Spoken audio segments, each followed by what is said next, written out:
Hello, Mavs fans. Welcome to Pod Maverick After Dark. I'm Kirk Henderson, joined by Josh Bowe. We're coming to you. It's Friday night, December 5th, about 11:15. Dallas Mavericks just had their asses beaten by the Oklahoma City Thunder, 132-111. And let me tell you, that final score is not indicative of the absolute belt-to-ass game that this was for the Dallas Mavericks. If you came into this game with a little bit of a high because of a 3-game win streak, don't blame you one bit. Fun win streak. There's the measuring stick for you, though. Yep. They were due. They had that's a good way to they were due for a bad game. Yeah. They haven't lost by double digits in about a month. No. That's not. They lost to the Lakers, but they haven't lost they haven't been blown out in a month. Yeah. Even that Lakers game they lost by double digits. It was a clutch game. It just got away from them. So, they were due. And the Thunder are the best team in the NBA by a mile. They're 22-2 now. They haven't lost at home. 22-1. Sorry, not 22-2. I mean, they're an incredible team. They're on pace for having one of the greatest regular seasons in NBA history. The fact that the Mavericks actually were tied after the first quarter and kind of competitive this was a competitive game up until the midpoint of the second quarter. There's about 3 minutes left in the third quarter. It went from being 6-8 to 15 like that. And yeah, the first quarter was kind of fun because the Mavericks were doing they're gonna get killed, and then all of a sudden they're right there, and it must have happened 4 times in the quarter. I thought their defense against SGA in the first quarter was pretty fun. They were throwing. It wasn't a hard double, but they would wait for him to choose the side of the floor, and then they would send a second guy at him. Then they would ball reverse, and the Mavericks defense was pretty active in that first quarter. They had the forced 4 Thunder turnovers, which I know you're probably rolling your eyes at that, but the Thunder averaged 13 a game, so 4 1/4. It is significant. D'Lo finishes with a Hail Mary 3 that made me laugh out loud, and it's okay, we're just going to have one of these games. And the second quarter comes around, and the Thunder, who are the better team, kept throwing the heavier punches, and they were landing more and more. And then at about I usually have the game cap up, and I'm kind of going through the play-by-play, just reminding myself, but I don't have it right now. All of a sudden it's real bad. And it's real bad because the Mavericks purported superstar did not show up to play. And I'm not talking about Cooper Flag. I'm talking about Anthony Davis. Anthony Davis had, following what I considered, in all earnestness, to be the most impactful game he's had in a Dallas Mavericks uniform, which he did against which he had against the Heat on Wednesday night, with this performance tonight, which was, I'm not even mad. I'm disappointed. I was mad. Now I'm just I mean, if you guys would have caught me at the end of halftime when he's 0 for 6 and just throwing shit up, I was grossed out by Anthony Davis. They made him the focal point of the early offense. And why? The ball went, and you know what? He had 6 assists. Just awful. He was awful. And on defense he was okay, but on the Thunder good. But on offense, it's can we stop acting like this guy's the engine? Yeah, they doubled him a lot, and rightly so. He's the type of player that you double. He's a good, he's still a good enough passer. Like you said, he had 6 assists, 2 turnovers. Considering how much he got doubled, that's not bad. But they packed the paint on him. I mean, he only made 1 basket, and it was a layup at the end of the game. But he shot 3 mid-range shots. He shot 2 shots. He had 4 attempts in the restricted area. And that's how many minutes did he play tonight? He played 24 minutes. So to only get 4 shots at the rim for Davis in 24 minutes is not good. He didn't want it from the opening tip. He did not want the physicality this game required. He took a fadeaway jumper, and not only was it a fadeaway, it was front rim fadeaway. And I don't want to sound like a sports psychologist because I don't know what I'm talking about in that regard. But if you've ever played basketball, sometimes you just see it. Your teammates don't have it. He didn't want it. Cooper Flag attacks the rim with such ferocity, and watching those two play together tonight, it was such a contrast in styles, whereas against the Heat, Davis was attacking more. And I just can't stand to watch him when he's like this. And he's like this more than he's not. And that's kind of the overarching problem I have with the Anthony Davis experience. Yeah, I mean, to sum up his game, he had one shot attempt in the first quarter, and it was a mid-range jumper that he missed. Like, that kind of sums up what he was against doing. The best team in the league, when the Mavericks, if he and Cooper are ostensibly the offensive engines that get everything else going, he can't afford to sputter. He just can't. No, I mean, when you're the best player, you get praised when the team is winning, which he did during that 3-game win streak, which he played great. He had that awesome game against Jokic. Get your flowers. And then when you have a bad game, you also have to take that responsibility because you're the best player in the team and you're getting paid $54 million. We did the same thing with Luka when Luka had his bad games. Famously so at this point, people still don't let us people still let us hear it about that part. But yeah, he was no good and bad. And then the Mavericks weren't, I don't think the team was particularly prepared for trying to get him going in the right way. The Thunder played, I think, without Isaiah Hartenstein, who was hurt. The broadcast mentioned this. It was almost like the Mavericks were not prepared for them to start big Jalen Williams next to Chet Holmgren. Uh-huh. It was almost like the Mavericks came into this game knowing Hartenstein was going to play, thinking they were going to start like their smaller lineup, which they usually do when they don't have one of the Hartenstein available. And Jalen Williams bothered him, and then they had Chet kind of hovering. So there was no room for him to do like his isolation face-up game because even if he could get past Williams, Chet was right there. So they discouraged him there, but the Mavericks didn't I didn't see a ton of he posted up a lot. I didn't see a ton of on-ball screens, and to be fair, OKC they're just so good defensively. I don't know if it would have mattered, but I would have liked to see Davis on the move a bit more, and it felt like he was posting up, isolating a lot in this game. Well, and then that just invited the Thunder's doubles in even easier and made him pass it out. Tell me if this makes sense. So when he gets doubled, because he's very right-hand dominant, again, this part is not really a criticism. This is just sort of something that happens over the course of his game. He dribbles,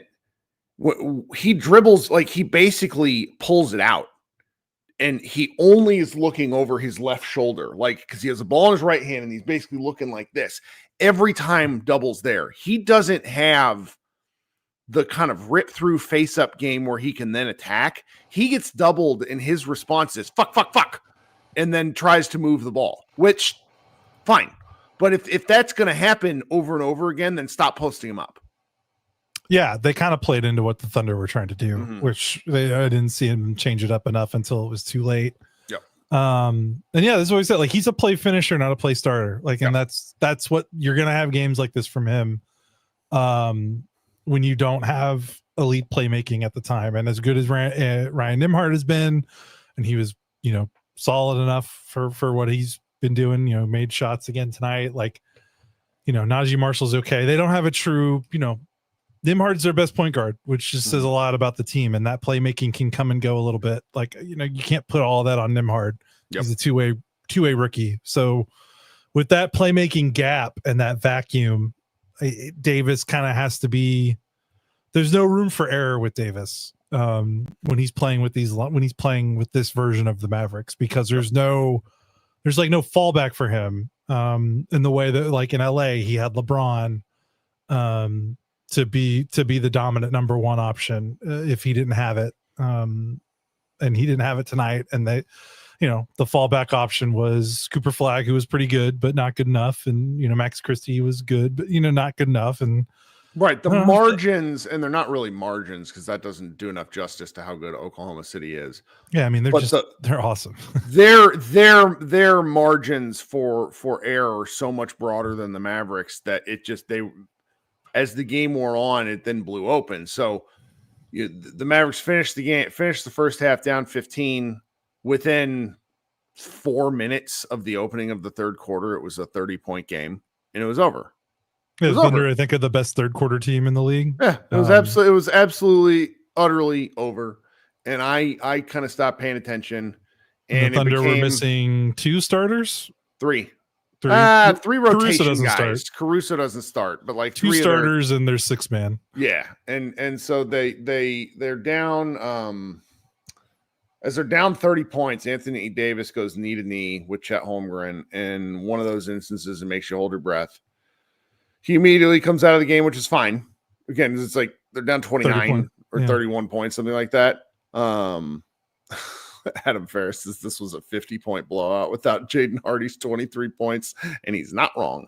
And then, to start the fourth quarter, Davis goes out there like a fucking Make-A-Wish kid, and they proceed. Crazy. We'll talk about them more after a break, but then they force feed him until he finally scores on his 9th field goal attempt.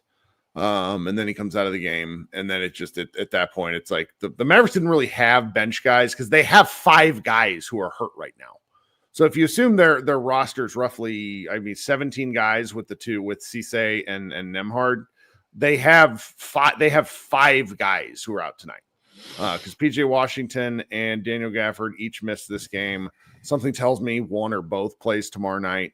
And then the game was over, and now we're here. For an 8:30 p.m. start time, I actually was quite pleased with how the game moved. It's all right. Let's take a quick break because I don't want to keep you any longer than I have to because there just isn't. All right, we'll be right back. If I'm gonna insert the ad. There's not much to talk about with this game, admittedly. Yeah. Insert some ads and be right back. Thanks for listening. All right, we're back. I am going to host a group therapy tonight. If you have takes in this game, I would like to hear them. I don't actually expect anyone to join because this was just such a gross game that there's not much to talk about. Why did we put Anthony Davis back in the game? Why did that happen? That was crazy. And it wasn't just him. It was everyone, but there was 4 starters. Kid's done stuff like that before. He has. But it's like Anthony Davis cannot get hurt. No, he cannot for a variety of reasons. Bill Simmons had a 3.5-hour podcast he put up today, and he had him and his buddy Joe House were talking about the Mavs for a minute because they talking about Flag, and then he said, I really wouldn't trade Anthony Davis right now. I want he and Cooper Flag look like they have something, and I understand that take. I don't really agree with it. Because of what happened in that game, because every time Anthony Davis goes down, you're going to hold your breath. It's the nature of his game, even if he was locked into being a Maverick for the rest of time. I was incensed at Kid for this. Like, whether they did it to get him his points, which is what I feel like they did, which it's like, I would have much rather him finished 0 for 8 and then us wondering if his knee's okay. And instead, we had to see that. And I just... Davis was on the floor. Cooper was on the floor. What if Cooper falls awkwardly and Cooper's a little different because he's not made out of glass. I know, but he's also kind of banged up, like that's shoulder, true. Finger. I don't care if you're made of glass at all. It's just the principle of you're down 30 in the fourth quarter on the road to the best team in the league. You play tomorrow night. Yes. Like, what are we doing? Like, and I get, part of it was Davis. Obviously part of it was Davis trying to get his points. Like, I don't think it's a coincidence that they pulled everyone after he scored his bucket. And then part of it is probably like the weirdest. Okay. So the weirdest part is when they started, I was like, okay, the only explanation, Jaden Hardy was on such a heater. Maybe Kid was trying to see, all right, I'm going to give him one run here to see if they make this a game. They didn't. And he called a timeout with like 10 minutes left in the fourth quarter. I was like, okay. Now he wanted to give him one more chance. Now everyone's out because they couldn't close the gap. They came out of that timeout. Everyone was still in the game. I'm like, what? They're down like 29 points with 10 minutes left in the fourth quarter. I was like, that's malpractice. That's malpractice. Yeah.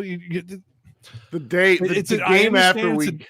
It's important that this team, we talked about it before. They don't quit. They play hard. I get that that's kind of like a culture identity that that kid, I think, is trying to instill. Yep. But there are limits. Like, let's just be within reason, man. Yeah. I mean, if Cooper Flagg sprains an ankle with 7 minutes to go in the fourth quarter and the Mavericks are down 25, I mean, that's all we're talking about. That's right. The whole podcast is what we're talking about.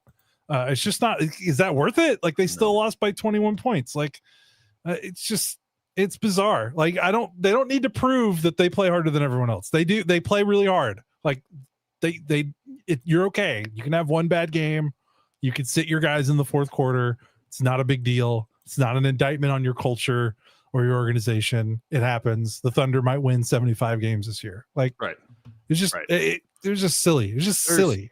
Yeah. And, we'll talk about a cut, like, not Cooper's best game. I thought not terrible. I thought he was pretty atrocious defensively. Yeah, this was his worst defensive game, I think. Like, Jalen Williams, the first month.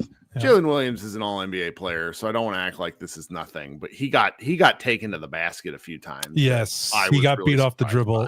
He got beat off the dribble a lot tonight, which he hasn't done. Nope. And then his off-ball defense was kind of non-existent, but that's also because the Thunder just don't give you those opportunities. Yeah. Which is such a low turnover team. Yep. So yeah. Ryan Nembhard came a little bit back down to earth, but he's still 14 of 20 from 3 over since the Lakers game. He was still quite good, 4 assists, 1 turnover, 24 minutes. They outshot the Thunder from 3 in this game. Did they? Really? Yes. The Mavericks? The Mavericks were 16 of 37 and the Thunder were 12 of 30. Yeah. And now 5 of those made threes were Jaden Hardy, when they're down 25, but still. Yeah. I mean, Nembhard's like I've been talking with people and it's like, well, do you believe in Nembhard? And it's like, I don't disbelieve in Nembhard. That's not, Mark Stein said in a report, we need to actually aggregate this from Mavs Moneyball, that the Mavericks are going to sign him to a contract in January, like when they can. Now, to me, that means they're cutting somebody, probably Dante Exum. But they have to finagle all this cap stuff first. They can't, like, their cap, like, Nico just left them with such a giant turd in the punch bowl. They are so limited in what they can do, and they have to do things in a specific order. But Nembhard's going to end up on the team, and then they'll figure out what to do. Like, if they want him on the team next year, they will have to make cap moves. Like, there's just no other way around it. I don't disbelieve him or anything like that. It's very clear he is an NBA player. I don't think we have seen teams try to defend him yet. And what I mean by that is, like, I don't even think he makes the scouting report. Like, some of the stuff we're watching right now, he had his one turnover was, I think it was Kenrich Williams basically like decided to lock him up, and he's a big dude, and stopped him at half court, and he threw the ball over and turnover. So what happens when it's kind of the same thing that happened with Brandon Williams, where teams after 20 games of data, it's like Brandon Williams fast. That's all he's going to try to go fast. And so Nembhard, obviously his game's a lot more complicated than that. He's a heck of a floor general, but don't leave him wide open to shoot. And there's things they can do defensively, on Nembhard to sort of limit him. He's not going to be an offensive engine the way he's been in these past, like, the games before this Thunder one. Yeah, and honestly, the biggest thing is just attacking him defensively. Nobody does it. We've not seen it at all. He's so much smaller than everybody else on that end, and it's like the Thunder don't even need to do that, and that's just sort of the way it goes. But that's not really criticism. That's just like he's playing the role he's been given quite well. I'm glad the Mavericks have him. But if you're like, I think some of the thoughts are he showed up ready to play this game more than Davis did. That's right. Because he had a pretty good first quarter. He made a couple big shots, kept them in the game. I mean, he looked like he was more ready to play than their presumably best player. Right now, where I'm looking at this roster is like, is anybody other than Cooper Flagg going to be on this team in 3 years? And like, I can't answer that definitively yes about anyone. Sorry. That's just the way I am. It's not a criticism of any of these other players, including Max Christie, etc. Last thing, and I just briefly want to talk about, part of me is glad this game got out of hand because I don't like watching Shea Gilgeous-Alexander play basketball. Not because actually that's not fair. You didn't want to have to watch him in the clutch. I really doing all like that stuff. He had some offensive moves in this game, like basketball moves that were so good. He had a spin out of the left off the left wing, and he drives down in the paint and plants hard and does almost like a Dirk Nowitzki style fadeaway over two dudes that was just butter. It's a gorgeous shot. But this shit where he gets foul calls for nothing is awful to watch. I mean, he got continuation for one at the start of the second half. It wasn't a shot. He pushed, and then the second quarter, he pushed, he drove hard, jump stopped on the left elbow, pushes off Najee Marshall, jumps and kicks Najee in the nuts, and Najee gets a foul call. And I'm just like, what are we watching? Like, it is a push off. I'm tired of everybody. It's like, fine, everybody does it, but it's like, it's not a beautiful basketball move. It's a fucking push off. And he got like the refs reviewed one in the first quarter on Cooper where he fouled Cooper. He fouled Cooper twice in one possession. Twice. That was crazy. And they said the second one wasn't a foul. It was a fucking foul.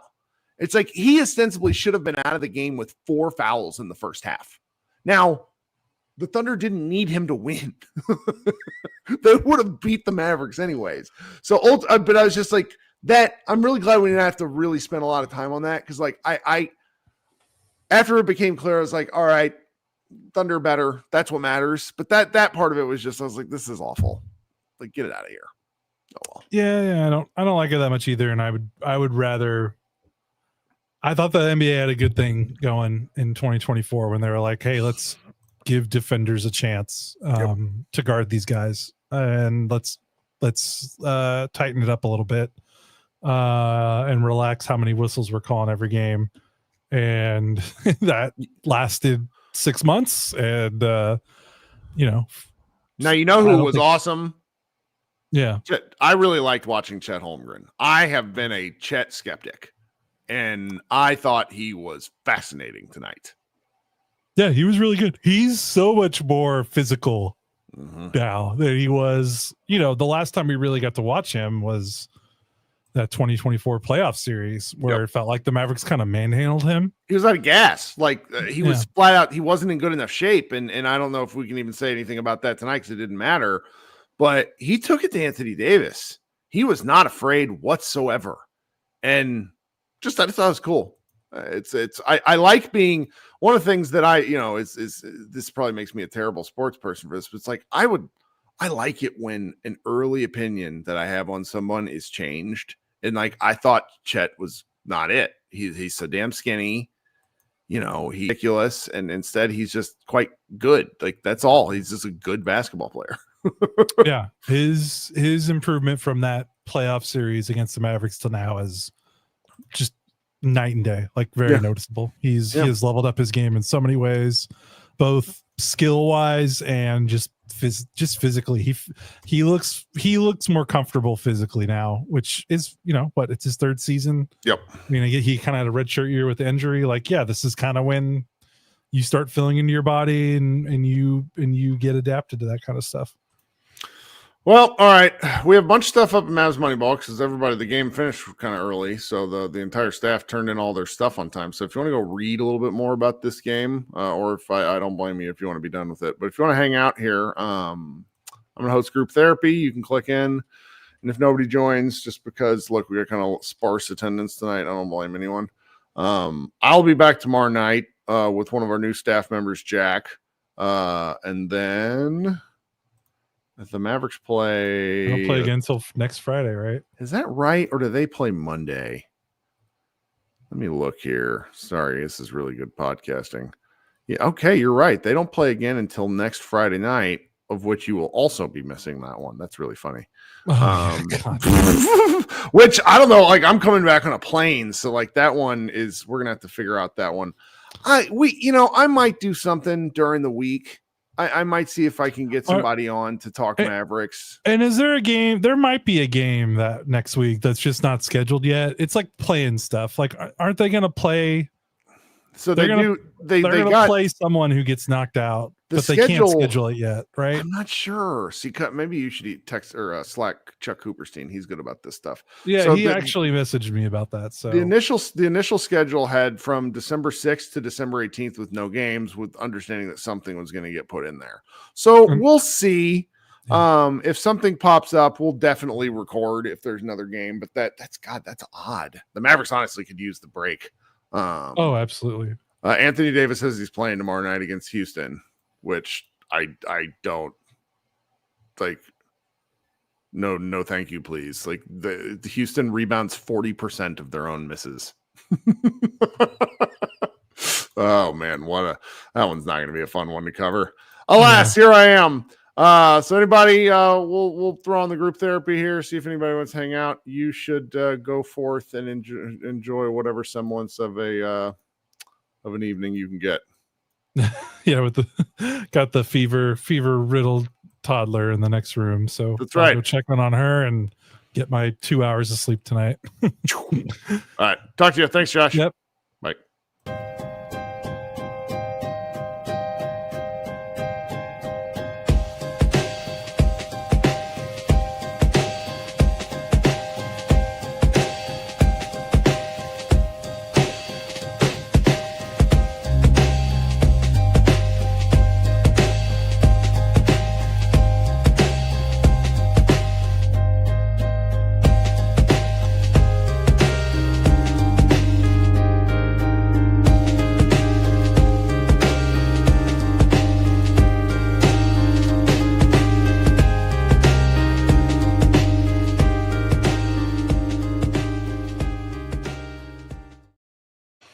Hello, everybody. Welcome to Pod Mavericks Group Therapy. I am Kirk Henderson, editor over at MavsMoneyball.com.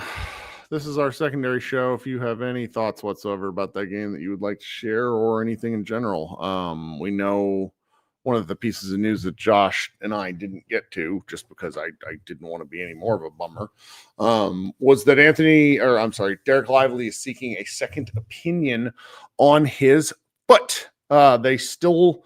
Judging from a kind of I don't know if you'd call it an argument. Chuck Cooperstein, Mavs radio guy, and I were talking on Twitter, and his indication is that the Mavericks don't know why his foot is swelling.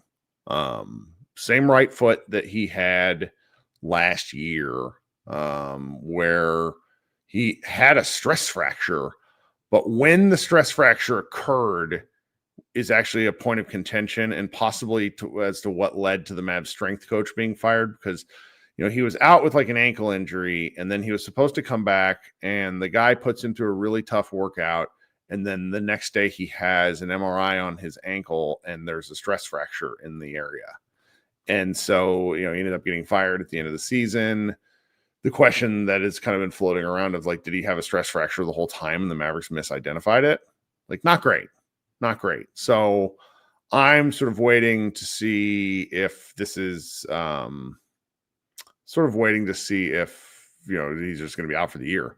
I mean, feet stuff is not like blood flow to feet is like the single most difficult element of a foot injury, because blood flow promotes healing. And if you have it's an extremity. So it's just difficult to deal with whenever there is an injury down there. So that was one of the things Josh and I didn't talk about. Doesn't really seem like we got anybody else coming in here though. Josh and I were talking about the schedule. They play, Houston tomorrow night. Then the schedule looks like they have a 6-day gap until they play the Brooklyn Nets on Friday the 12th. And then on Monday the 15th, they play the Utah Jazz. So, there's going to be basketball, but we kind of think there might be one more game put in there, but I'm still not sure. I don't know how any of this shit works. Kind of over it. Kill Cam wants to talk. Thank you, sir. So we'll let you come up here and hang out for a second. What's going on, dude? Hey, man. To be honest, I turned that game off in the second half. I mean, after the first half, like you missed OKC's good. It's just so annoying. They get away with so many fouls, man. And it's so, and on the other side, it's so ticky tack that it's just so annoying to watch. Yeah. It's Yeah, just I mean, like, I don't mind physical stuff. I actually prefer kind of a physical yeah, but style of I just don't basketball. like that is so one way that they pretty much hack. Yeah. That's what I don't know if the defense is that good or is it they're just allowed to pretty much foul every play. It's It, tough it, because it was just like it was unbelievable. it's There like was a one play to where it was like Shea literally hacked Najee's arm and they called and they called the ball the off. out of And bounds. I was like, are you kidding me? Like it was so clear that it was like it was a shooting foul on Shea. It's just and then what makes it annoying is that they complain about fouls a lot too, and it's like I don't understand that. I don't think they understand how privileged they are. But I don't want to sound like that fan, who No, I know because when you get beat like by that 30, yeah, like that, like blames the refs, but it's just so frustrating. it made that final 3 minutes very frustrating to watch because the Yeah, Mavericks were also. I'm talking about the first half after yeah, you said where it's like the Mavericks were also shooting themselves in the foot, yeah, and it's just like the two things together. It was yeah, not it. I'll put it to you like this: you made the wise choice to turn it off. Like this is yeah, games like tonight are ones where I wish I did something different with my time. yeah. Man, but it was a good first quarter though. It was But then fun. the fouls just came up and up and up, and it was just like, all right, I'm done. Yeah. Like it's just so frustrating to watch, man. And it's hard to really appreciate the greatness of Shea because he is great, but it's just like he gets away with so much that it's just like, man, I'm done. I'm not watching this anymore. For every cool move, there's a There's foul one call. cheap foul, yeah. Yeah, and it's just There's it's one like cheap I don't foul, want to watch him go like he had 9 free throws in the first half, and yeah, I'm sitting there going that at least a third of these aren't calls. yeah. And Like then and then on the opposite end, they're playing football, and it's just yeah, like, oh, you got to be kidding me, man. yeah, But also, even though I'm a pressure right now, my man. This is back-to-back games with Davion Mitchell and the OKC defense, and he's been good. Like I think he is a legit NBA player because back-to-back Davion Mitchell and his OKC defense and not horrible games, like pretty good games. Like that's extremely impressive in for my Ryan, opinion. you're talking for Ryan Nemhard? Yeah, Yeah. Oh yeah. back-to-back games. Right, Davion Mitchell, in my opinion, an all Yeah, he's very NBA good on defense. defense. Yeah, and this OKC defense where they can just play football and he's still had a good game. Like that's impressive, man. Yeah. Like, Coop, man, that thumb is really affecting him. I can really tell. Did you see the first 3 he took tonight where it looked Yeah, like a field goal going wide right? yeah. Like His thumb is just like I do think his 3 points will get better as soon yeah, as his thumb heals. We just have to wait because he's yeah. not healthy with that thumb. Like we just have to wait on that. 80. This is exactly what I understand what the Lakers were complaining about with him. The Lakers fans, like, these are the games where I can see why they complain so much, and I see why LeBron, even though he wanted to give the reins to AD, never did because it's just like He just in doesn't big want games it, like man. this, Yeah. big games he just. But to be fair, though, he like especially on the one play, like Cooper missed him, he was wide open under the basket, and another time like that as well. But other times it's just like he just gets really lackadaisical on both the offensive and defensive end. I Like think on defensive end, he was like no show as well. Like there was one play where he was just such a lazy closeout, but and lucky like that guy missed, but man on closeout he's just so lazy, and it's like I don't understand how you want to play the forward when you're just so lazy, closing out on after the 3-point line, and it's this like. was definitely one of these games where from the very beginning it looked like he didn't want to be Yeah. out there. Yeah, like And to be fair, like these past 3 games, like I'm not gonna lie, I was on the kind of the fence. It was like maybe we can sit him this year and maybe get a high draft pick. But now after these games, like really, especially tomorrow's game, I'll definitely watch tomorrow's game to really see. But this game kind of also reaffirms that we have to trade him because he's just not that guy. He's not a number one option. Well, and then I worry about him getting hurt. I mean, Yeah. he went. You if you didn't watch the second half, he had this knee to knee collision, which it was one of those where he went down like a tree falling, and I was like, oh no. Yeah. And he's just the kind of guy that draws injuries like that. Yeah. Like he plays hard. Well, tonight he didn't play hard, Yeah, but he he didn't normally plays hard. Yeah. Oh goodness. I don't know. It's just like tonight. I'll watch tomorrow, but tonight just reaffirmed that no, we need to trade him, man. Because I was on the fence these past 2 games, but tonight, like, no, he's just not. He's not reliable. This is good. Andrew Nemhart saying in post game, he said I think this is a quote from Andrew Nemhart. I think we're a little too focused on getting Anthony Davis the ball, because Josh and I talked about this in our first show about how they did all these dang post ups for him, and it's a simple thing, but I think Anthony Davis, when he catches and faces up and goes downhill like towards the rim, he's just a lot scarier. When he faces up and likes and takes a little step back, see what he thinks he's got the space for the jumper. Yeah. He's got to understand that's the space is there because they want him to shoot it. Yeah. Yeah. It's just, and also just like when you're not like a man, I think it's a new era with like, I don't really like having the main star being a big because you run into these type of problems to where you really can't get a functioning offense, a functioning modern NBA offense, because you have to throw in the post and then you have to like sit there. Just like I like big man play, but it just seems like this rule set is now more geared towards guards and wings. So it's like absolutely. So it's just I just can't really think unless you're like Jokic, having like the big man be the big star because like I mean. Look at Miami with Bam. Like they're going nowhere, and Bam's the best player. And the thing is, I like Bam, but having a big like that as your best player, and this NBA is just like, I don't know if it'll work. The difficulty is too high because the game slows down in these playoff series, and for as much as people complain about heliocentric like Luka or James Harden ball, having a guy who can get a bucket that is so important. And it's like right now, who's the guy the Mavericks go to for a bucket? Coop, which Coop and not Ryan. Yes, so a guard and a wing. You're right, and it's like I still like Coop. I still sort of think of Coop as more of a big man than I do a wing, even though he's showing a lot of like wing skills. Yeah. But it's like asking him to be that guy for this team right now really tells you where the team is. Yeah. So and Caleb Martin, I mean, like the thing is his defense is not that bad. It's just his offense is just like, right. Like, dog, what happened? Like, what happened? Like, he wasn't this bad, man. Like, what? Like, it's very funny. I mean, he can't lay up, he can't drive, he can't throw. Like, it's just like, what are you doing, man? As soon as he saw him come in the first quarter, I was like, I got mad.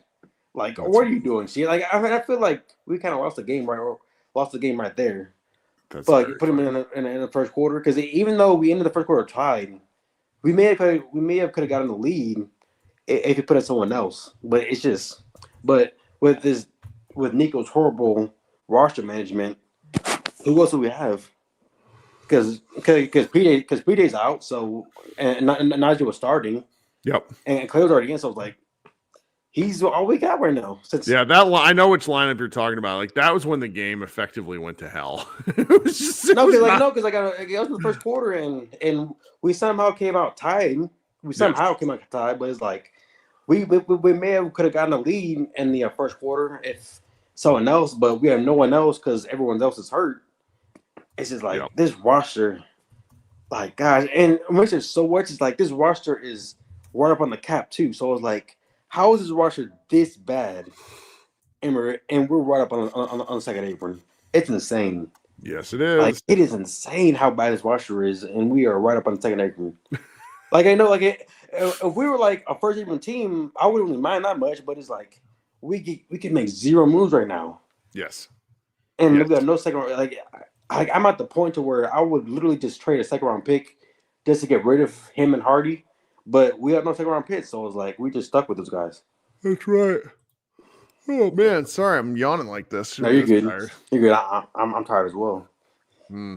Gosh. Well, we got one more game, and then it looks like a few days off for NBA Cup action. So yeah, I think the next game is like after Houston is like next Friday.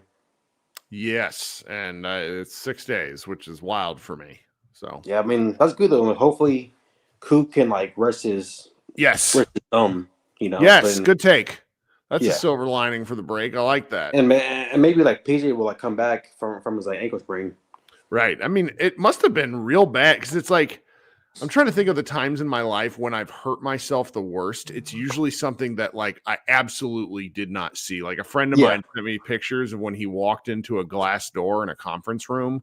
Like he just didn't see. And it's like he basically broke his nose because he wasn't prepared for the impact whatsoever. Like that's got to be what happened with PJ and this ball. Yeah. So so hopefully we can get sort of healthy, get some guys back, man. But it's just like this roster is just so crazy, and we're just so. And people are trying to on Twitter and Win Street trying to give Nico credit where it's just like, just shut up, please, just shut up. Like this roster is so bad, and we have zero money. Yeah, he did a horrible job. Like I'm sorry, man. Yeah. All right, man. We'll talk soon, okay? Thanks for hanging out. Thank you. All right, later. All right, MJ, what's up, brother? I guess I'm a sicko too, huh? We're all sickos. Yeah. I mean, Gilgeous Alexander is just not watchable. I do not watch OKC against any team except the Mavs, because obviously I watched the Mavs game. But there's one play where he fucking ran over a fucking player. Fucking ran over a fucking offensive foul, scores it, no fucking call. And he just gets all the fucking calls. I mean, it is ludicrous. Like when you were saying that, I felt that if you hadn't done that, I probably would be calm. But then when you went on about that got me pissed about how many fucking calls that fucker gets every game. Now, he's okay, but I'm sorry. He's not that good. I mean, that push off that's a fucking push off. That he's getting advantage. I'm not getting his shit blocked because he would get his fucking shit blocked every time. He's not that big, you know. Yeah. And it really pisses me off. That's why I really can't watch him. And I mean, people have done. You know, they show them and the Lakers. I call the Lakers the Los Angeles free throw shooters because they're fucking shooting free throws. Now it's a little bit different because they've got skill with Luka and some other guys there, but it's just like I don't know if you have you seen Angry Hoops or what's that guy? Yes. Yeah, Angry whatever.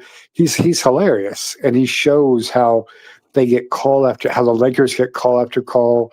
How OKC gets the call.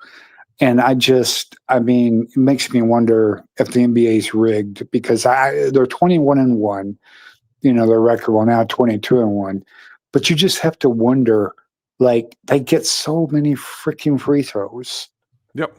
Every game. And, and he is an okay player. Luka is far better. Luka's a great player. Alexander makes some difficult shots, but that fucker gets half of his points from a free throw line. Right.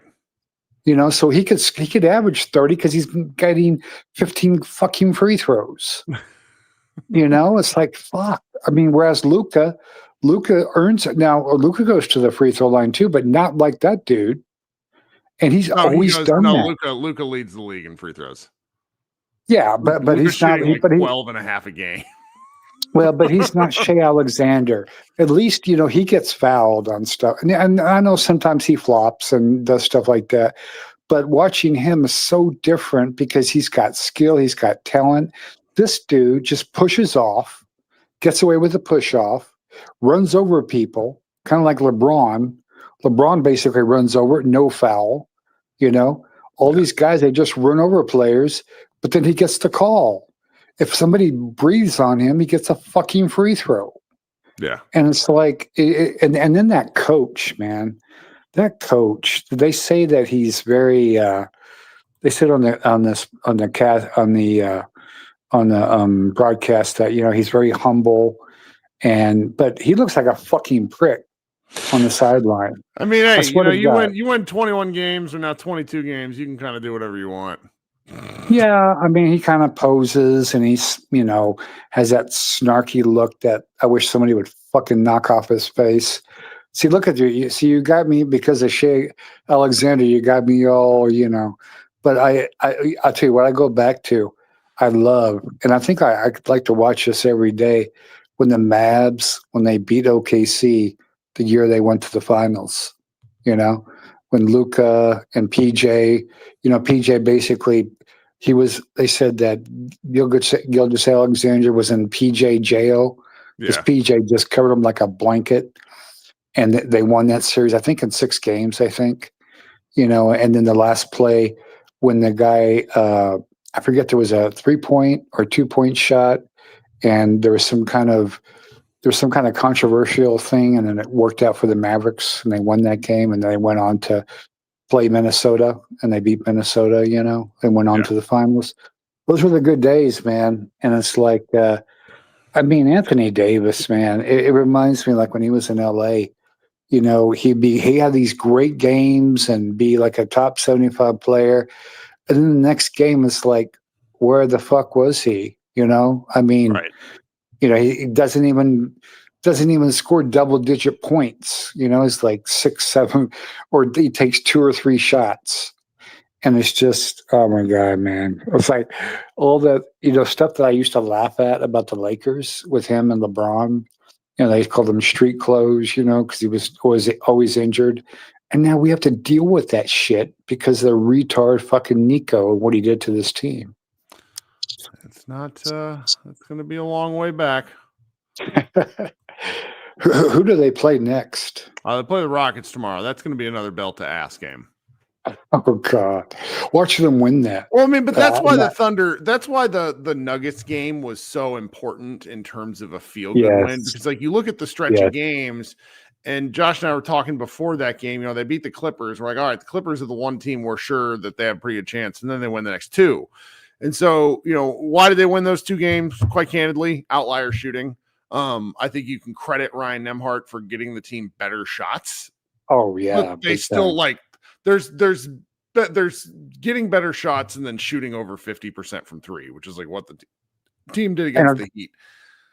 And then when I see who we got for Grimes, when I see that guy take a fucking shot, and you see, it's like 5-on-4. They don't even guard him because his shot is awful.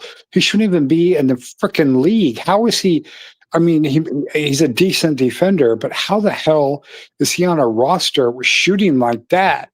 And we trade Grimes, and Grimes is averaging over 20 with Philadelphia, and we fucking trade that. No, they were building up a roster of assets because they were going to go try to trade for Kevin Durant. Oh God, just unbelievable, man! Just horrible mismanagement. And I was feeling really good about this team.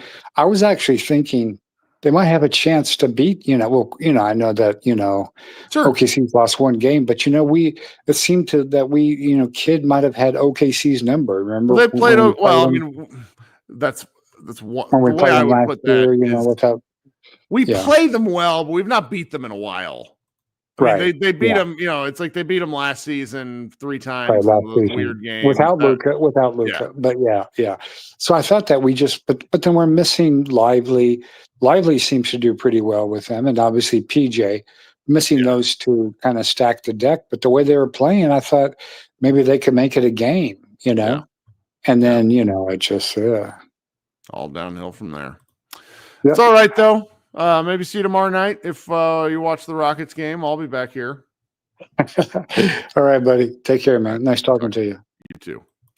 Okay, this has been Kirk Henderson, Pod Maverick. I'm just going to post this all in one podcast. It's going to be After Dark and Group Therapy, even though it's about 50 minutes long now. Thanks so much for listening. If you want to support the show, you know the ways to do so. See you tomorrow night. Go Mavs.